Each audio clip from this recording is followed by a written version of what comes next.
Blacks have had an anti-assimilationist thought process since the mid-60s. And it's this thought process that I believe has hindered us from a lot of growth in America. It is our task to carry forward nothing less than the full assimilation of more than 20 million Negroes into American life. This is not to be an assimilation of bland conformity. Our object is not to make all people alike. It is, as it has always been, to allow ready access to every blessing of liberty while permitting each to keep his sense of identity with a culture and a tradition. The main reason I believe that people have been anti-assimilation in the black community is because they think of it as joining forces with whites, or basically becoming more white. And for that reason, a lot of people have rejected it. This came from back in the days with SNCC, also known as the Student Nonviolent Coordinating Committee, or Student National Coordinating Committee. Later, as they became more militant, they got rid of the nonviolent portion and changed it to national. You can look at the history and see where things kind of went off the rails in terms of people labeling, basically assimilating to American ideals to be something that was white rather than American. So because so many blacks in America were seeing or thinking of assimilation as something white, many of the black folks who had already seemed to have assimilated in many ways, they were looked down upon. In my mind, there is no black middle class. It's impossible for it to exist in this country. We have those who aspire to be middle class. And to that group, I would say that they have been almost totally, 99% negligent in their response to the struggles of the masses of black people in this country, and that they have, in many instances, in fact, hindered that struggle by moderating the genuine and legitimate radicalism of the masses. The black middle and upper class were the groups that were looked at as having had assimilated or become more white, and some of them even thought of themselves as such after so much provocation from the other side. I'm born and reared in New York, always having been in a kind of a middle class structure. Never suffered too terribly. Went to integrated schools, got an education in the New York school system, a college education. For some reason or the other, I never associated myself with the welfare recipient, the unemployed person. And now I realize that these are my people, that I should be able to do something for them or with them. But yet I haven't. So that, I think, is where the guilt comes in. I have empathy for my people, but yet in my middle class value, I still kind of think of them as those people. And I'm aware of it, and I think a lot of people in my particular class, if you will, is aware of it, but we're reluctant. We are just imbued with this white middle class value, where we think white. So I take the position that these people have been denied, and I continue to say these people. Notice that. I continue to say these people. And like I'm not one of them, when in fact I am one of them. I take the position now that I should help, I should do what I can. I have begun to protest. I will now picket. I will now speak out with my white counterpart about the injustices that have occurred to my people, when before, say 15 years ago, I kind of behaved like it didn't exist. I didn't think as a Negro, but now I'm thinking as a Negro, and I think more people in my group aren't thinking as Negro. He said he had lived for 15 years as a successful middle to upper class black man in America and didn't really think about the race issues as much until other blacks brought it to his attention. Other blacks were telling him, "Oh, you're not black," and he even says that his way of thinking is a white way of thinking. Like, where did he get this? Where did he come up with this? I'm almost certain that it was counterculture blacks who planted that in his mind. I know this because I've had the same thing happen to me, as so many black people have in their lives. You hear black people talking about, "Oh, you talk white." Well, that's sort of the counterculture coming at you and telling you, "Hey, you're not being black enough. This is what's black. That's not acceptable as black." We also hear it when we're talking about politics. In politics, if you vote Republican, you'll have counterculture blacks coming after you and reprimanding you from going that other direction. So we see this over and over again. This led to them having feelings of guilt for having made it while so many other blacks were still on the underclass.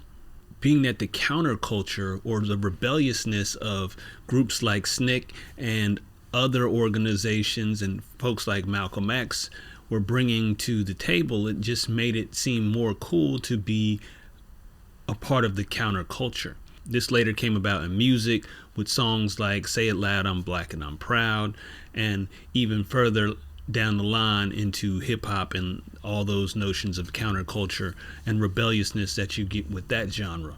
So black rebellion became something that became what black culture was all about, the struggle, so to speak. And so because the struggle and counterculture became so much of what blackness was supposed to be, anything that deviated from that counterculture was often considered white or just not black enough. Honorary whiteness is a real disease amongst niggas. Honorary whiteness. Niggas trying to achieve honorary whiteness, my nigga. Niggas, you would never be accepted as the white man. Labeling American culture as white culture isn't necessarily a fair thing to do when you think about how America came to be. American culture is not the same as European culture, for example, and America often puts into place many different cultures that came from many different places, whether they're white countries or otherwise. So we have a mixture of folks here, and America takes from all of those cultures and kind of mixes it up into this new kind of thing, which we call America. However, black people have kind of pushed back against that and wanted to have separated themselves from the rest of America. This isn't the same as many immigrant groups that come here.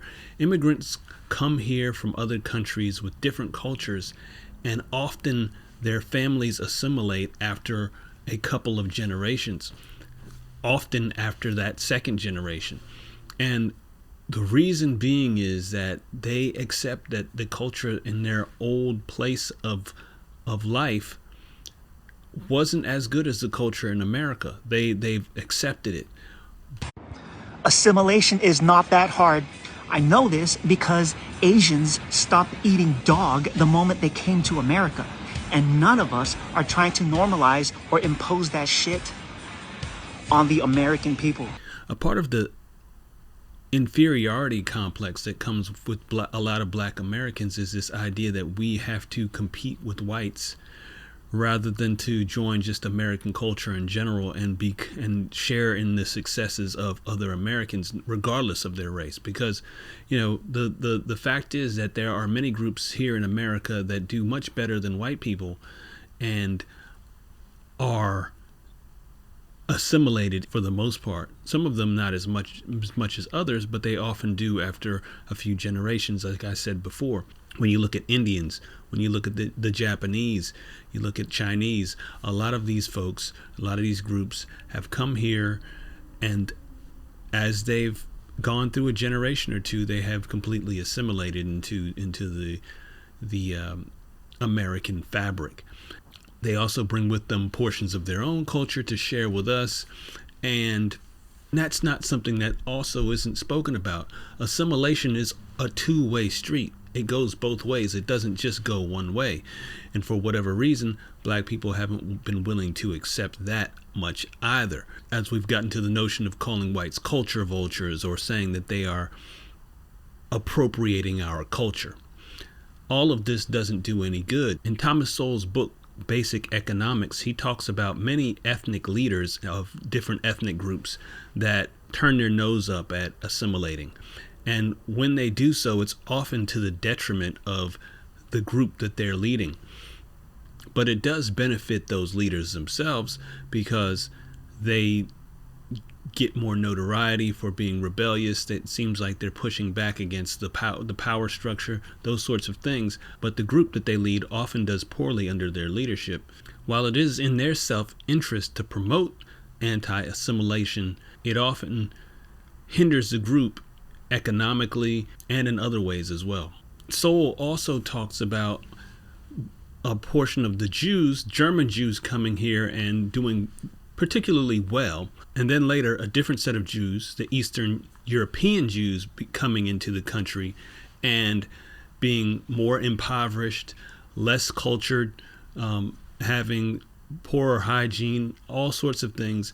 It began to place scrutiny on all Jews and not just the German Jews. So what the German Jews did is they made an effort to assimilate the other Jews into the German Jewish culture, which was a little bit more focused on education, more focused on hygiene, so on and so forth. And so that showcased an assimilation within a smaller culture. But one culture was obviously more successful than the other. So the second set of Jews that came along, they had to learn the culture in order to persevere in America.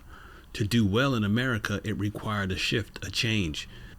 Because they saw the other group of Jews doing well, they had no problem assimilating into a different culture than their own. It is important to note here that assimilation doesn't mean that racism goes away. It does mean that we can have better circumstances. I mean, if you move to Japan, you wouldn't expect to do well in Japan if you didn't assimilate in Japan. You model yourself after the most successful groups or the most successful portions of a culture, and that will get you on a better trajectory. You don't want to model yourself after a group or a culture or a country that has already had problems. What sense does that make? It's best to follow the lead of the folks who are successful. It doesn't mean that you are horrible or bad or anything else. You're still going to be you, and as many blacks will point out, you're always going to be black. So that's not going to change. Just because your culture is different doesn't mean that you are no longer black. You know, black folks of all sorts of that go to all different places, they all assimilate in these different places, and they're still black. They're still who they are.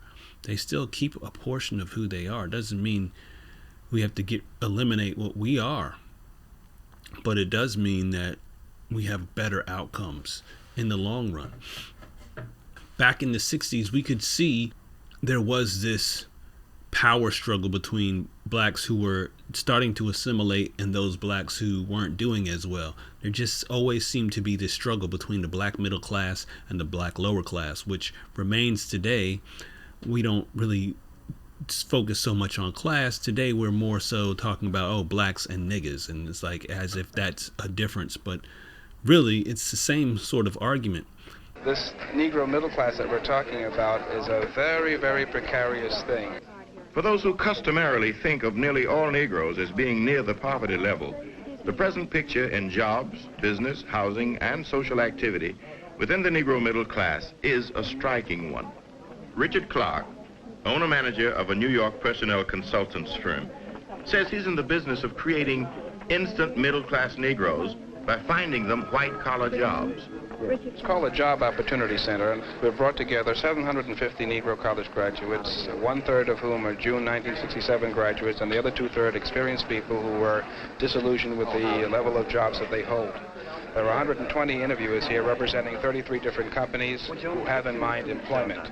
I think it's an interesting paradox that at the time that people are concerned about race rioting and looting and burning and things of this kind, that over 750 to 1,000 Negroes will be marching into this place quietly, not protesting, not rioting, not burning, not looting, but looking for an economic chance in the mainstream of American life. In a manner of speaking, we're involved in a sort of a mass token acceptance kind of a thing. One group is focusing on doing well in America, the other group is rebelling.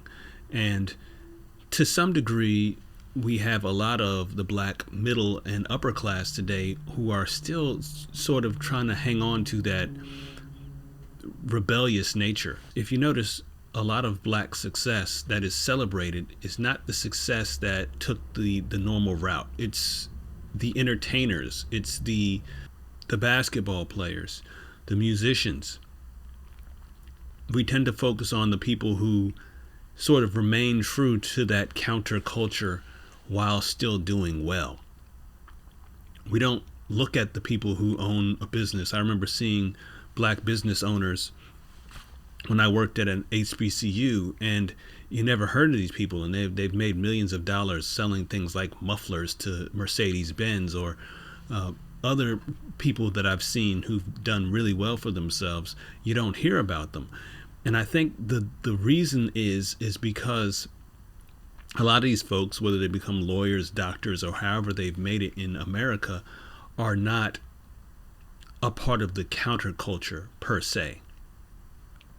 My father is a psychiatrist, definitely not a part of the counterculture. So people don't look up to people like him unless they do something that is counter to assimilating.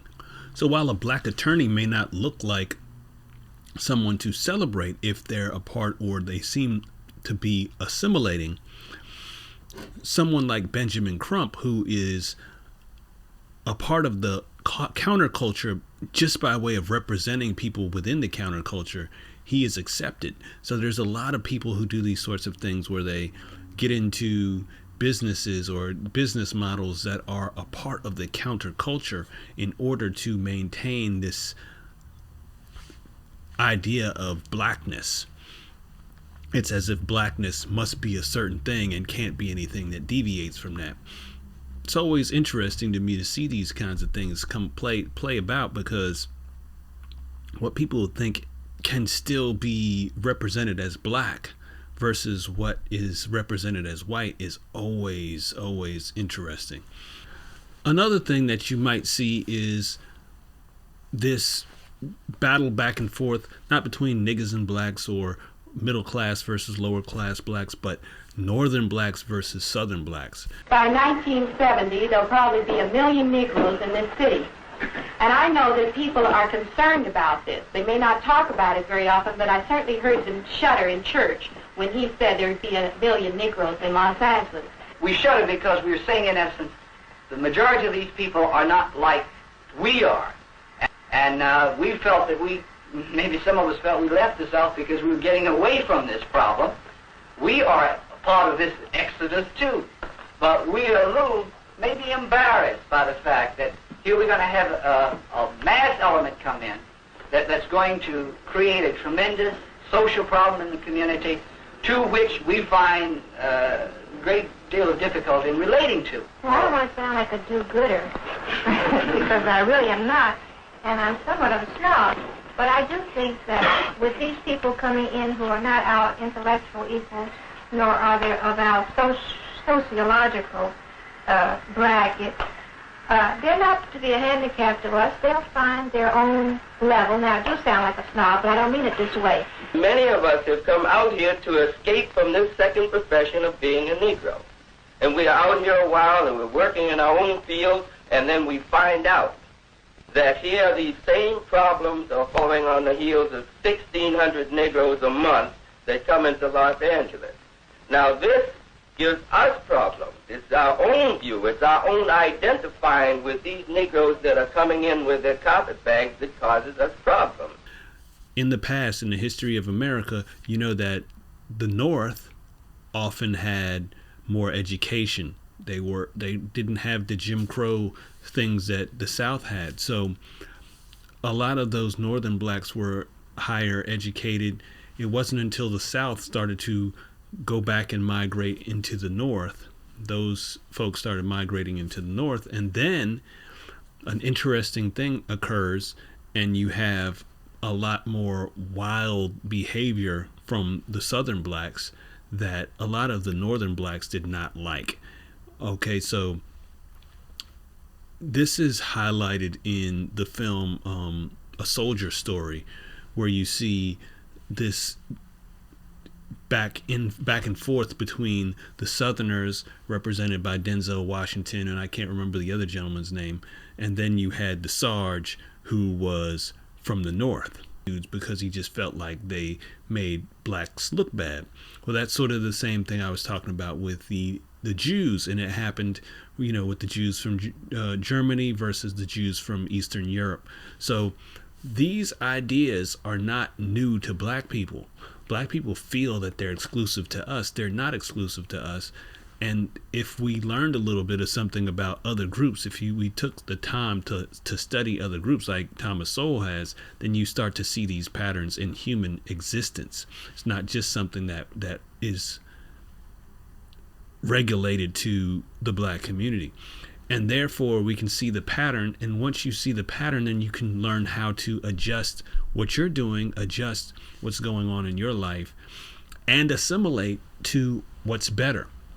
There's nothing wrong with looking at Germans and seeing that they do something really well and taking from that, and seeing something that Nigerians do really well and taking from that, and seeing something that the Indians do and taking from that, and then using the best of all these cultures and doing well with all of those best things. That's what makes America amazing, is that it takes from all these different cultures, and it only tries to take the best things from all of these different cultures, and then we use those best things to make America better.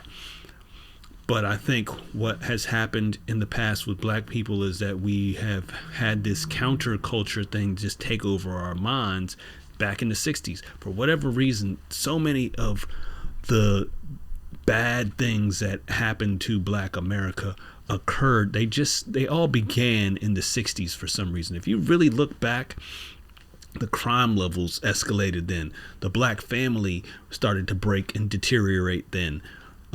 The drugs started to come around that time. So we had all these things start to bubble up in the 60s from the feminist movement.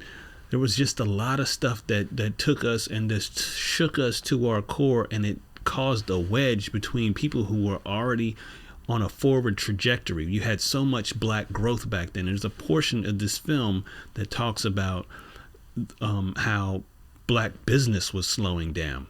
And so you have all these elements. And for some reason in the 60s, things start to fall apart. Now, I have my theories about that. My theory is that it has to do a lot with anti-poverty programs, welfare, those things that broke up the black family and caused us to have communities that were full-on raised by women or run by women. And that's not a shot at you women. It's just a fact that families need both a male and female figure to have the balance. Because our family structure was so imbalanced, you start to see these imbalances break off and become a part of our life and our society, a part of black society in America. And that is what brings about this anger and this counterculture. And that is really, in my opinion, what has stagnated our growth. Because if you look before that, the growth was on a forward trajectory. You put all that together in the pot that had the feminist movement, the breakdown of the black family, crime, drugs. You put all that together, and it was a losing combination for us. And we really have to work to get back to where we were on that trajectory to, compete with the rest of America. And hopefully what I'm seeing online is hopeful. A lot of people don't know this, but I've been doing this since 2006. I was on MySpace, Black Planet. I had a channel called For a Change Movement, and I did this for a while before I went to school at HBCU. I thought it was bad to have this kind of content while I was going to HBCU. I just thought I would get all types of problems with my professors and things like that. So I took it down, which I wish I hadn't, but I did it since then. And back then I was like the only one. This is before YouTube was bought by Google. I was like one of the only, I think there's one of 3 of us who kind of talked about these kind of black ideas. Now there's so many. So I'm super hopeful as to what that means, and people are shifting to the right, and that's making me hopeful, not because I think that all black people need to be on the right, but it's just we need, again, balance. All of us being on the left means that there's an imbalance. If you start thinking about it, we're talking about black families being run by women, black communities being run by women. Well, mostly it's women who vote for Democrats. So doesn't it make sense that black people who are raised in communities run by women are going to be more likely to vote for Democrats? To me, it's a sensible thing. Anyway, I've been going on too much. That's my little take on assimilation. Thanks for watching. You know the rest. I'm out. No more Yaza Baza.